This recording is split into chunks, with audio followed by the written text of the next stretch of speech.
I'm going to show you an image, and I want you to tell me how it makes you feel. What does it say to you? Now, I don't want to scare you, this isn't meant to be frightening, but it will be a bit distressing. Think of it like a therapy session, and this is a Rorschach. You ready? Here it is. BuzzFeed Studios jump scare.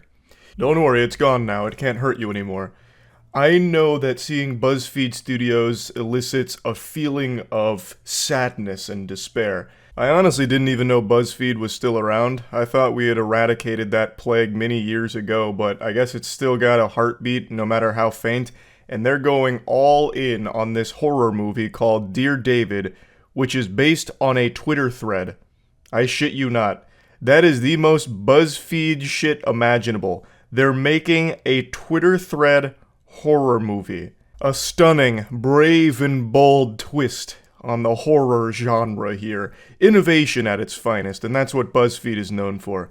I really can't wait to see what's next for the creative minds at the BuzzFeed Studios basement. I want to see what else they'll cook up in that cursed kitchen.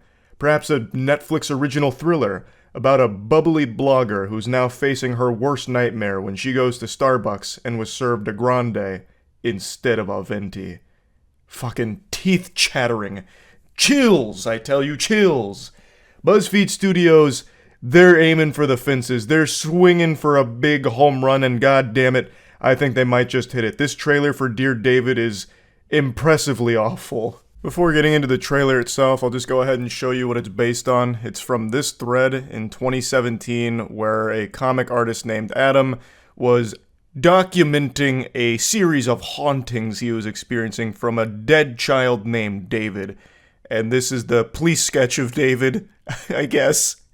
It looks like something out of Ed Netty, but this was meant to be taken seriously. He tried to play it off as a very real thing, even though it's very clearly just a load of baloney, just some fish paste to have a bit of fun. But there were tons of people that were really, encapsulated. They were hooked. They tuned in every day for the latest update from Adam on David. You know, is David still trying to kill you? What's David up to? Is he out there playing with Hot Wheels again in the middle of the night? Oh my god, David's a menace! We gotta fucking kill David quickly! That kind of shit. Like, they were really invested in the story. And now BuzzFeed is doing what they do best. Striking while the iron is completely cold and everyone has forgotten about it. Not the most timely execution here. This is 6 fucking years too late.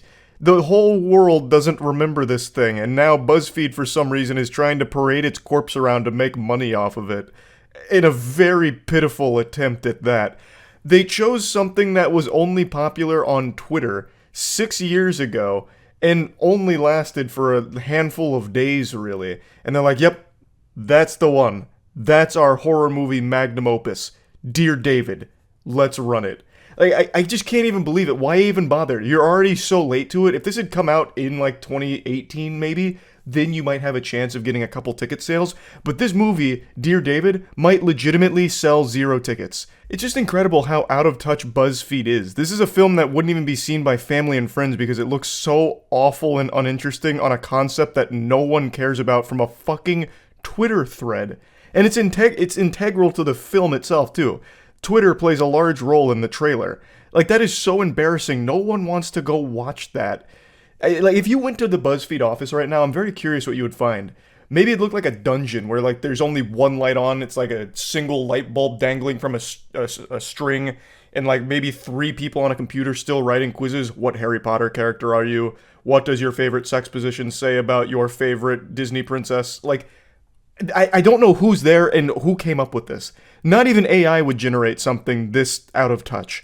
It blows my mind. But anyway, let's talk about the trailer now. I can't show you the trailer because I don't want to get DMCA'd by BuzzFeed or anything. So I'll just show you some screenshots of it and tell you what's going on. So they immediately get into the cringe because everything with BuzzFeed is like this imminent natural disaster of cringe, like a fucking tornado barreling towards you and you can't escape the embarrassment. So it opens up with the main character posting his comic on Twitter and getting roasted for it, saying it's bad, yikes, your comics are shitty now that you work for BuzzFeed. A literal self-insert with BuzzFeed here.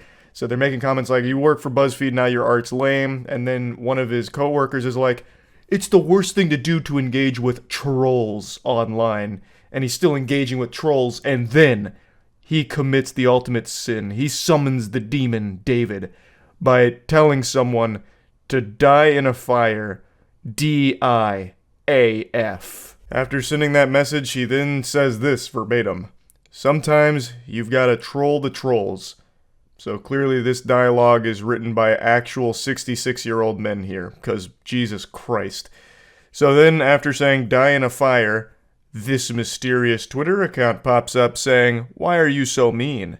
And if you look at the name, it's from Dear David. The shameless goofballs at BuzzFeed even had the gall to say that it's inspired by actual events. Oh, brother, it's inspired by an actual Twitter thread, not actual events. These events are about as real as the Blitzball Championship in Final Fantasy X. It's just a silly horror story that they cooked up. Nothing else. Just because it's written down in a Twitter thread doesn't mean that it's evidence that it's true. The trailer then goes into the same old, tired, generic, formulaic garbage that we've seen a million times. So here's this scary child, David, being a little goofball in the chair.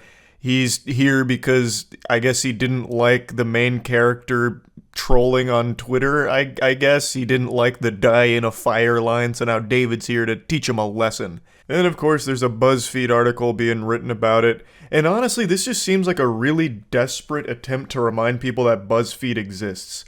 So the more I watched the trailer, the more I realized that they're putting BuzzFeed in as many places as they can, and I really think that's because they recognize that nobody gives a fuck about them anymore. So this is just like a Hail Mary attempt to remind people that this is still a platform that exists.